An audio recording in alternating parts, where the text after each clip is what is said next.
Meus queridos aqui presentes na igreja, também acolho os que nos acompanham pelas redes sociais. Este é o quarto domingo do tempo comum, e o tempo comum é o tempo de catequese, é o tempo da vida pública de Jesus. Jesus, ele nasce em Belém, na Judéia, e depois ele vai morar em Nazaré, que é na Galileia. Depois dos episódios do nascimento, nós vemos que Jesus vive um silêncio por 30 anos.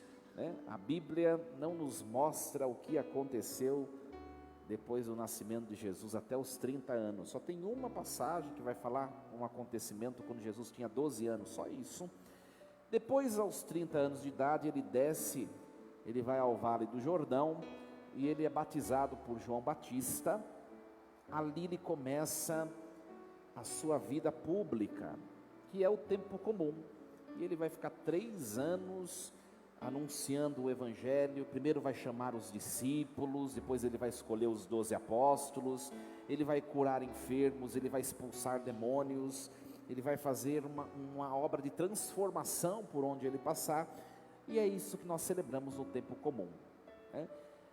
Hoje, aliás, este ano todo, nós vamos ouvir o Evangelho de Marcos aos domingos. É o ano do evangelista Marcos. Só que no Evangelho de João, o primeiro sinal que Jesus faz é realizado lá em Caná, na Galileia, que é a transformação da água em vinho, o milagre de Caná. No Evangelho de Marcos, o primeiro sinal que Jesus faz é esse que nós acabamos de ouvir. Então é um pouquinho diferente, Qual é o sinal hoje que Jesus realizou? A expulsão de um demônio que estava num homem que estava numa sinagoga. O Marcos, ele quer mostrar o que com esse primeiro sinal? No fundo, esse primeiro sinal, que é o sinal de exorcismo para o evangelista Marcos, é o resumo da missão que Jesus veio realizar. Ele veio ao mundo para nos libertar das amarras, dos nossos vícios e também das nossas escravidões do diabo. Essa é a missão de Cristo. Então, um evangelho muito bonito. Vamos começar lá do comecinho. Na cidade de Cafarnaum, ou seja, na Galileia, no lugar dos pagãos, é lá que Jesus vai, E ele vai lá num dia de sábado.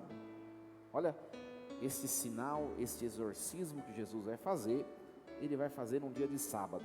E a gente vai perceber que no Evangelho de Marcos, grande parte dos sinais ele vai realizar no sábado. E era proibido fazer qualquer milagre ou sinais assim no sábado. Por que Jesus não podia ter feito na segunda-feira, na terça, na quarta? Por que no sábado? A gente tem que entender um pouquinho a partir do Gênesis. Você vai lá no livro do Gênesis, e o escritor vai dizer que Deus criou todas as coisas nos 6 primeiros dias, e no 7º Deus estava muito bem descansando, viu, minha gente? Tomando água de coco lá na eternidade, até que 2 infelizes atrapalharam o descanso de Deus.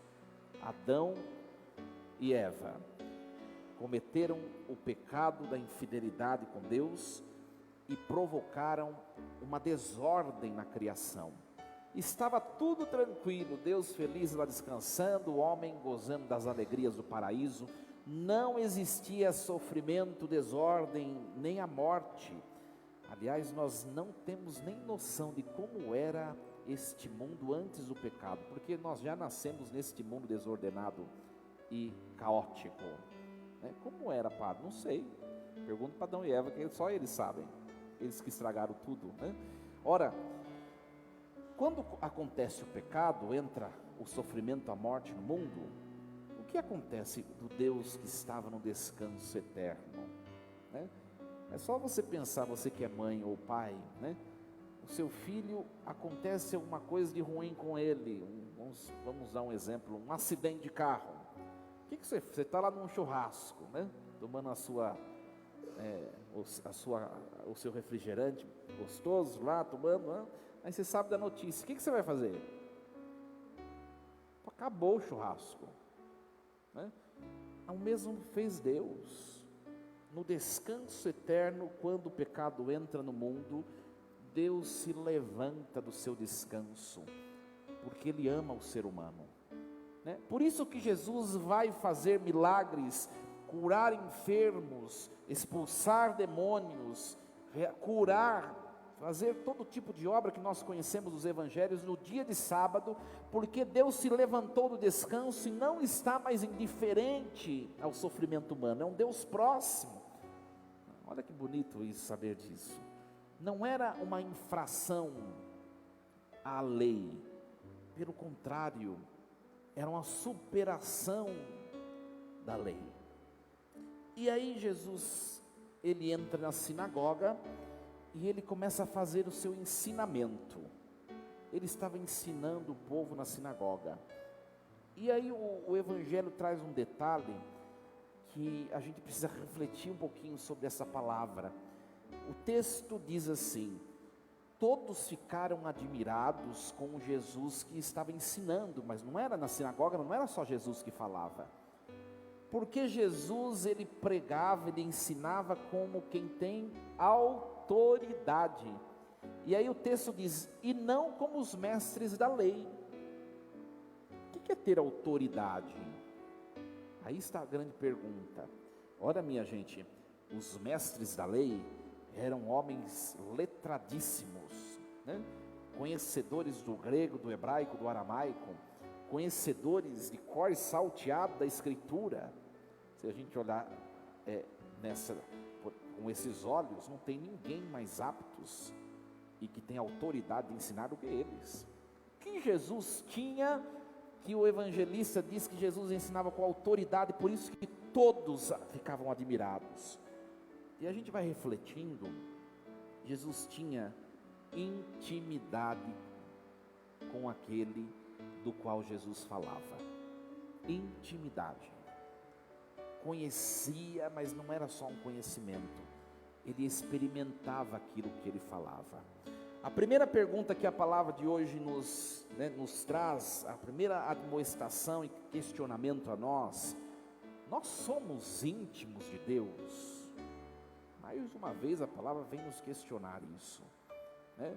Ou Deus tem sido um momento, né? Quando eu vou à missa todo fim de semana, e tem gente que nem faz essa básica obrigação como católico, né? Ou eu sou o íntimo de Jesus Cristo?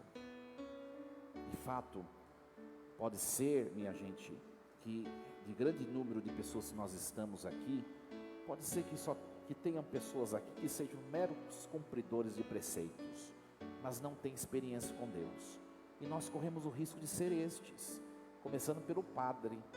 Se a vida de fé cai num ativismo e num religiosismo infértil, eu perdi a intimidade com Jesus, eu me tornei um desconhecido, né? Padre, mas como cultivar essa intimidade? A primeira coisa, minha gente, os padres sempre têm falado, é a vida sacramental. Se você não consegue levar a sério a vida sacramental, que é o básico, então você está longe de ser íntimo de Jesus. Mas não é só isso.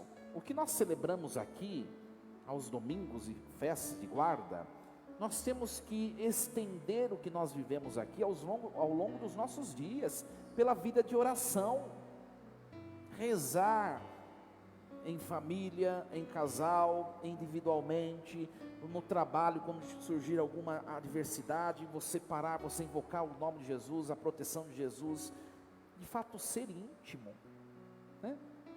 Ser íntimo de Jesus é proceder exatamente dessa maneira, para que a gente possa falar com autoridade, e olha, a gente quando conversa com alguém, e alguém nos informa alguma coisa, a gente percebe quando a pessoa está falando com propriedade ou não. Vocês vão na missa em um monte de lugar, aliás, e os fiéis parecem beija-flor, né? Hoje vai aqui, amanhã está com mais pressa, vai no Carmo, ou no quartel, né? Tem uma missa mais rápida, não sei. E vocês escutam, você sabe quando o padre prepara a homilia ou não, você sabe quando de fato tem espiritualidade ou não. A gente fica olhando o outro, mas a gente também funciona da mesma maneira. Será que a gente de fato tem propriedade de ser católico? Né? Aí a gente esbarra com algum protestante fundamentalista na esquina, questiona um artigo de fé, né, da nossa religião, e a gente não sabe defender. Por quê? Porque só sabe defender a fé quem conhece, quem experimenta. Né? Quanto tempo gasto no YouTube fazendo pesquisas de receitas novas, de itinerários de viagens e tantas coisas. Qual foi a última vez que nós pesquisamos alguma coisa de fé na internet? Aí está. Então Deus não tem sido assim a nossa prioridade. Hoje tem tudo na internet. Aí eu estou com uma dúvida sobre, né? Outra pergunta: a sua Bíblia bonita, ilustrada da sua casa, que está cheia de pó no Salmo 90, qual foi a última vez que você abriu, né? E no momento de oração você abriu uma palavra, refletiu sobre ela? Ai, padre, eu sou crente, né? E quem é que disse que só protestante tem que ter intimidade com a palavra? Então a gente vai refletindo, fala, ixi, eu preciso ser um pouco melhor, né? Eu preciso ser um pouco melhor. E a gente vai percebendo isso, todos nós, é um desafio nós de fato mantermos intimidade com Deus, começando pelo padre, viu, minha gente? É tanto compromisso, tanta coisa, às vezes a gente vai refletir, a gente fala, nossa, já faz mais de um mês que eu não venho na capela do Santíssimo. E aí? Você está salvando o outro e você está se condenando a você mesmo. Cuidado, né? O Evangelho, aliás, a primeira leitura de hoje vai dizer assim: Deus dizendo ao povo de Israel, eu mesmo vou enviar um profeta, farei surgir um profeta semelhante a ti, Moisés, né? Eu porei em sua boca as minhas palavras, e ele lhes comunicará tudo o que eu mandar. Esse profeta que veio depois de Moisés, é o próprio novo Moisés, que é Cristo. Para a gente poder escutar a palavra, a gente precisa se esforçar, né? Aliás, estar nessa missa, nesse dia de chuva, depois de ter acertado a chapinha, tomou chuvisco, ficou tudo, né? Ora, é um esforço, mas a gente tem que ir além ainda disso. Ir além, por quê? Sem esforço não tem experiência, não tem, né? Aí a leitura de hoje continua. Jesus, ele ensinava com autoridade, todos ficavam admirados. De repente, na sinagoga, um homem possuído por um espírito mau gritou: que queres de nós, Jesus Nazareno? Vieste para nos destruir? Olha, uma coisa muito interessante.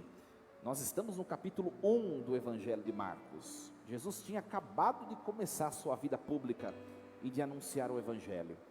As pessoas não sabiam ainda que Jesus era Deus. Ele tinha acabado de começar, mas o demônio sabia. O demônio sabia, muito antes das pessoas. Olha só o que diz o homem possuído: eu sei quem tu és o Santo de Deus, né? Depois a gente vai observando no Evangelho de Marcos, Jesus fala para o homem possuído, para o demônio: cala-te, né? Por quê? Porque não era o momento daquelas pessoas saberem quem Jesus era. Era preciso que aquelas pessoas o seguissem primeiro e experimentassem a Jesus primeiro, né? A gente vai vendo no Evangelho de Marcos que Jesus, ele manda, quando ele faz um sinal, ele manda não contar para ninguém. Vai e não conta para ninguém. Aí que as pessoas contavam, né? Vai e não conta, por quê? Porque é preciso experimentar primeiro. Ele faz aquele exorcismo: cala-te e sai dele, né? O texto do Evangelho diz que o espírito sacudiu o homem com violência, deu um grande grito e saiu. Uma coisa muito significativa para nós, né? Acho que não tem ninguém possuído pelo demônio aqui, né? Acho que não, ninguém se manifestou. Mas, minha gente, às vezes nós trazemos dentro de nós muitos sugestionamentos que vêm do inimigo de Deus. Quer ver? O padre vai dar alguns exemplos, né? As nossas mágoas, os nossos ressentimentos, os sentimentos de vingança que às vezes fica na mente, alguma pessoa que provocou algum malefício a nós, ele vai pagar, né? Ele vai, mesmo se não fale, está lá o demônio com suas sugestões dentro de você, os seus julgamentos, os maus desejos de cobiça na nossa vida, que diz respeito à vida financeira, econômica, que diz respeito à vida afetiva, sexual. Quantas coisas fervilham em nosso interior e não vem de Deus. Se não vem de Deus, vem de quem?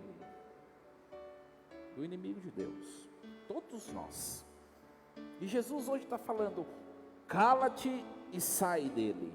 E não é mais este homem possuído, é para cada um de nós, né? Mas a gente precisa permitir que Deus nos ajude a tirar de nós o que não faz bem.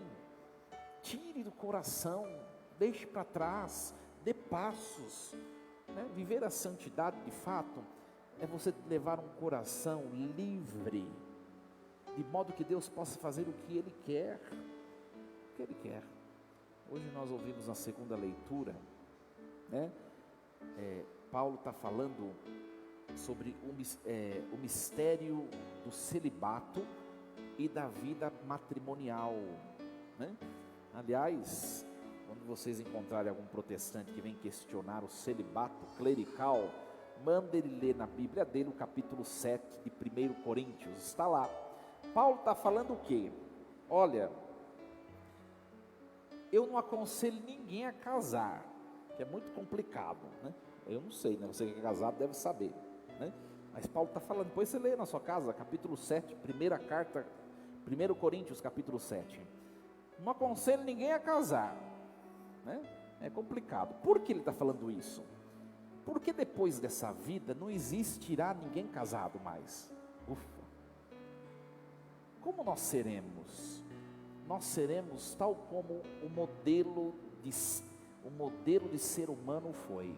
Jesus é o celibatário por excelência, né? Aliás, é por isso que a igreja, no sacerdócio ministerial, ela preza ainda historicamente pelo celibato, para que nós nos configuremos ao Cristo celibatário, né? E assim sejamos desde já o que seremos depois desta vida.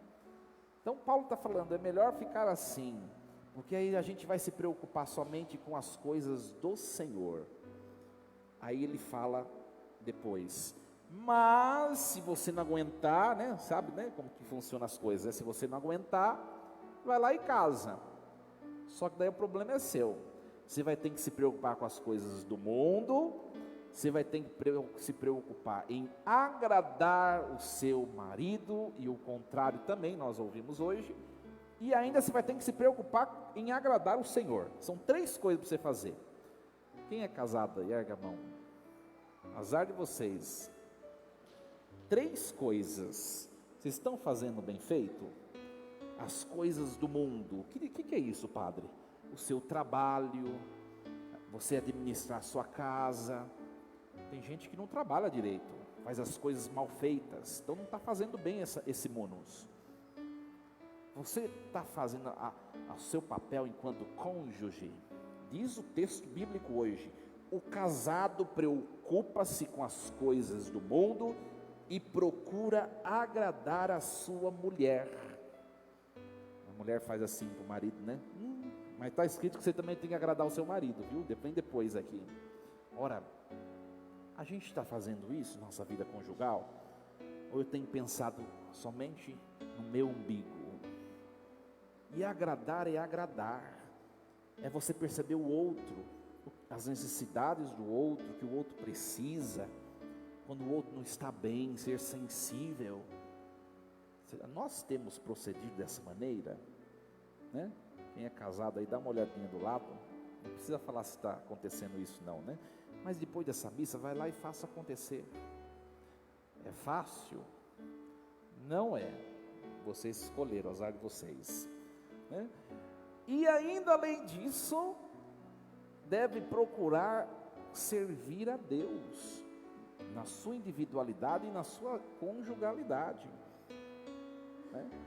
Percebe como não é tão simples assim nós sermos íntimos com Deus? Quem é casado tem que ser íntimo com Deus, na sua vida individual e na sua vida conjugal, né? Por quê? Porque senão a gente não presta testemunho com autoridade. A palavra de hoje, ela quer nos questionar, meus queridos, se de fato nós somos íntimos do Senhor ou não, e que nós possamos refletir e naquilo que a gente pode dar como passos, a nossa vida de oração diária, a nossa vida sacramental, a nossa vida de fé, que nós possamos dar passos firmes no crescimento e no conhecimento e no amor a Jesus Cristo. Que Ele nos ajude e nos fortaleça. Assim seja. Amém. Um instante de silêncio. Coloquemos a palavra de hoje no nosso coração.